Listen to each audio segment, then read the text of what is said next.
তো good morning বন্ধুরা, তোমরা সবাই কেমন আছো? আশা করি ভালো রয়েছো। দেখো, মনটা আমারও ঠিক নেই। তো আমাদের ওয়েস্ট বেঙ্গল পুলিশে নতুন ভ্যাকেন্সি যেটা বলছে, তো সেই নতুন ভ্যাকেন্সি এখনও মানে কিছু খবর হচ্ছে না আসার। তো দেখো, ফাইনালি যেই খবরটা পাওয়া গেলো সেটা বলছে যে আমাদের ফেব্রুয়ারি মাস থেকে অনলাইন শুরু হবে। তো আজকে হয়ে গেল 31শে জানুয়ারি, আর মাত্র আর কি কাল থেকে ফেব্রুয়ারি। তো দেখো, নিউ ভ্যাকেন্সি কবে আসছে আমরা সবাই ওয়েট করে আছি। আর একটা জিনিস তোমাদের সঙ্গে যেটা আমি বলতে চাইছি, যে দেখো, প্রত্যেকটা ইউটিউব চ্যানেল যা পারছে ভিডিও আপলোড করে দিচ্ছে। তো আমি তোমাদেরকে একদম জেনুইন, যতটুকু অথেন্টিক আমি নিউজ দিচ্ছি তোমাদেরকে।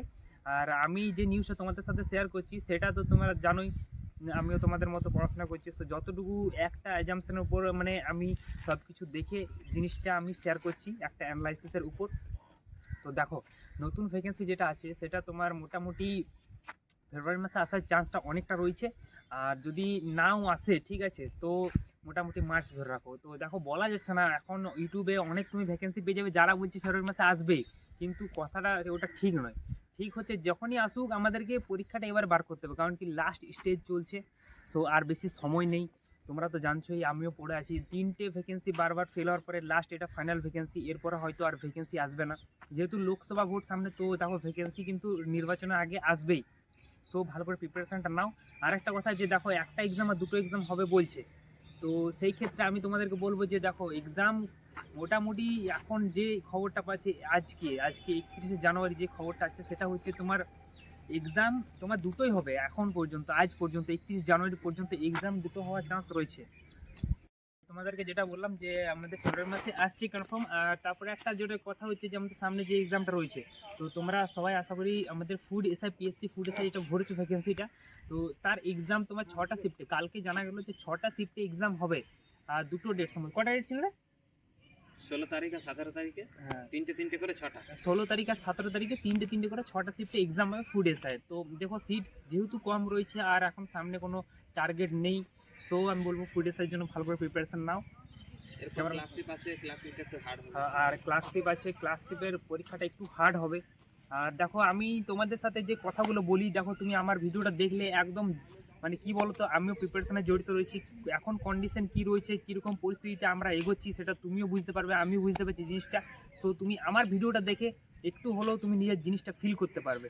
সো আরেকটা কথা, যে ফাইনালি তোমাদেরকে বলবো যে ক্লাসশিপের জন্য ইংলিশ রয়েছে, সো ইংলিশটা প্রিপারেশন করো।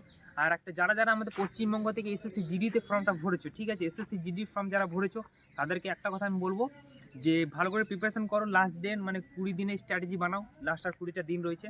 আর প্র্যাকটিস সেটা আমি বলবো না করাই ভালো, এবারে জাস্ট রিভিশন করো যেগুলো করছো, জিকে, রিজনিং, ইংরেজি রয়েছে, ঠিক আছে। আর বলবো, পশ্চিমবঙ্গে যারা যারা আমাদের ইংরেজিটা নিয়েছো, ইংরেজি না নিয়ে তোমরা হিন্দি নিতে পারো, হিন্দিতে বেশি নাম্বার আসবে। আর প্রিপারেশন করো ভালো করে, সামনে তোমার ভ্যাকেন্সি অনেক আসতে চলেছে, তোমাদেরকে আমি আপডেট জানাতে থাকবো, অনেক ভ্যাকেন্সি আসবে। রেলওয়েতে যেটা রয়েছে, যারা যারা আইটিআই করেছো তাদের জন্য তোমার এলপি ভ্যাকেন্সি এটা অনলাইন চলছে, সেটা একদম নিশ্চয়ই ভরো যারা আইটিআই করেছো। প্লাস টেকনিশিয়ানের ভ্যাকেন্সি আসছে, গ্রুপ ডির ভ্যাকেন্সি আসছে।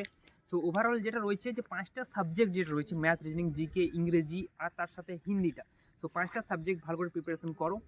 বাকি তো তোমাদের মানে একটা কী বলো তো, আমাদের মিডিল ক্লাস ফ্যামিলিতে জবটা খুবই জরুরি, যেহেতু আমাদের সেরকম পুঁজি থাকে না যে তুমি কোনো বিজনেস স্টার্ট করবে।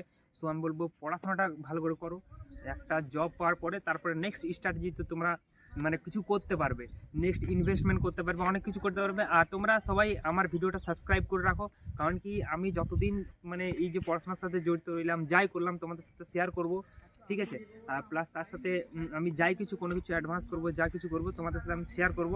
সো তোমরা অবশ্যই উপকৃত হবে, ঠিক আছে। আমি যেখানে যাবো, যে মানে যেই কিছুটা করব তোমাদের সাথে শেয়ার করব। তো ভালো করে প্রিপারেশন করো, যেহেতু এখন বয়স রয়েছে, বয়স পেরিয়ে গেলে তো আর কিছু করার নেই। সো আর এই বছরটা খুব ভাইটাল 2024টা, ঠিক আছে, তোমরা জানছোই, কারণ কি ভোটের আগে অনেক ভ্যাকেন্সি বেরোবে। আর এইবারে যদি নিতে পারলে তো বাস হয়ে গেল, আর না যদি পারলে তাহলে আর এখন মোটামুটি 5 বছর ভুলে যাও, কিচ্ছু হবে না। সো ভালো করে প্রিপারেশন করো। আর একটা কথা বলবো, যে আমাদের পশ্চিমবঙ্গ পুলিশে খুব জলদি ভ্যাকেন্সি আসবে, এটা কিন্তু একদম কনফার্ম নিশ্চিত রয়েছে যে খুব জলদি ভ্যাকেন্সিটা আসবে। সো ওটার জন্য ওয়েট না করে, না কিছু করে বলবো যে মেন এক্সামের জন্য প্রিপারেশনটা করো, যেখানে ইংরেজির সম্ভাবনা রয়েছে বেশি। সো ইংরেজিটা সব দিকে ভালো করে খাটো। আর এসএসসি জিডির জন্য তোমরা হিন্দিটা প্রিপারেশন করো। সামনে সামনে দেখো, এখন 3টে টার্গেট রয়ে গেল, তাহলে ফুড এসআই, তারপর হয়ে গেল তোমার পিএসসি ক্লার্কশিপ। আর সামনে যারা এসএসসি জিডি ভরছো তারা এসএসসি জিডিটা ভালো করে প্রিপারেশন করো, ঠিক আছে বন্ধুরা। আর বাকি আমি তো তোমাদের সাথে কন্টিনিউ রয়েছি ইউটিউবে, ঠিক আছে। বাকি যা কিছু প্রশ্ন রইবে, যা কিছু প্রবলেম রইবে আমাকে জানিও কমেন্ট করে। আর তোমরা সবাই বলছিলে যে দাদা ফুড এসআই যেটা রয়েছে, ফুড তোমার এই যে কেপি এসআই যেটা প্রিলিমসটা পেরোলো, সেটা বলছিল যে একটু হার্ড, মানে 80টা আনা সম্ভব হবে না। সো আমি তোমাদেরকে বলবো তুমি একটু কোয়েশ্চেন লেভেলটা দেখবে। যারা কন্টিনিউ প্রিপারেশন করে রেখেছো তারা মোটামুটি 70 থেকে 80 একদম মারবে। আমার যেহেতু গ্র্যাজুয়েশনটা এখনও হয়নি, সো আমি এটা মানে ফর্মটা ভরিনি। আমার বন্ধু ভরেছে, ও নিজে 82 অ্যাটেন্ড করেছে, তার মধ্যে মোটামুটি 6 থেকে 7টা ভুল হয়ে গেছে। সো আমি বলবো এইরকম করার মতো ছিল, ঠিক আছে। বাকি যে যা যেরকম প্রিপারেশন করছো তার লেভেলে সেরকমই লাগবে। তো ঠিক আছে বন্ধুরা, বাকি দেখা হচ্ছে পরের ভিডিওতে। আজকে আমি এই গ্রাউন্ড এসেছিলাম, সামনে তোমার এই ফুড এসআই রয়েছে বাকিগুলো, তো একটু ফিটনেস মেনটেন করতে হচ্ছে, শরীর যাতে ঠিক থাকে। সেই জন্য তোমাদেরকেও বলবো গ্রাউন্ডে আসো, ভালো করে প্রিপারেশন করো। তো দেখা হচ্ছে পরের ভিডিওতে। তো বন্ধুরা ভালো করে থাকো, সুস্থ থাকো, রাখছি। ভাই বন্ধুরা দেখো, আমি এখন মুখ ধোয়ার জন্য দাঁতন পাড়বো, ঠিক আছে। তো গ্রাউন্ডে এসেছিলাম, তো গ্রাউন্ডে এসে বাড়ি যাওয়ার সময় এখানে একটা নিম গাছ, নিম গাছটা দেখা, নিম গাছ দেখো, এটা হচ্ছে নিম গাছ। আর আমরা গ্রাউন্ডে এসে পরে যখন বাড়ি যাই তখন একটা নিম দাঁতন ভেঙে সেটা মুখটা ধুয়ে যাই। তো দেখো আমি এখন চাপবো,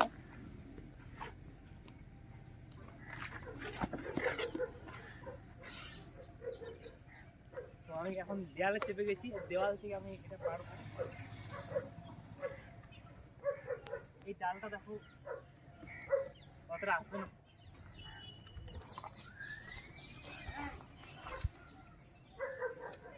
একটা আমি ডাল পাড়ছি।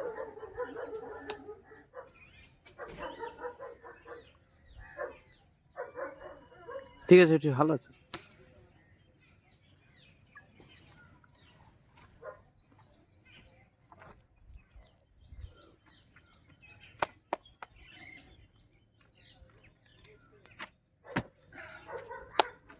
তোমরা দেখতে পাচ্ছ এটা হচ্ছে নিম ডাল, আর এটাতে মুখ ধোয়া সত্যি খুব উপকারী। দেখবে তোমাদের বাবুল বলে মানে অনেকগুলো আছে যারা এই নিমের এটা ইউজ করে। তো তুমি যদি ডাইরেক্ট নিম পেয়ে যাও তো খুবই ভালো। এটা নিম দাঁতন, আমি দেখো এটা দাঁতন করে নেবো ভেঙে, ছোট ছোট ছোট ছোট দাঁতন ভেঙে নিচ্ছি। দেখো এই সাইজের, ঠিক আছে। এটা মুখ ধোয়া হবে।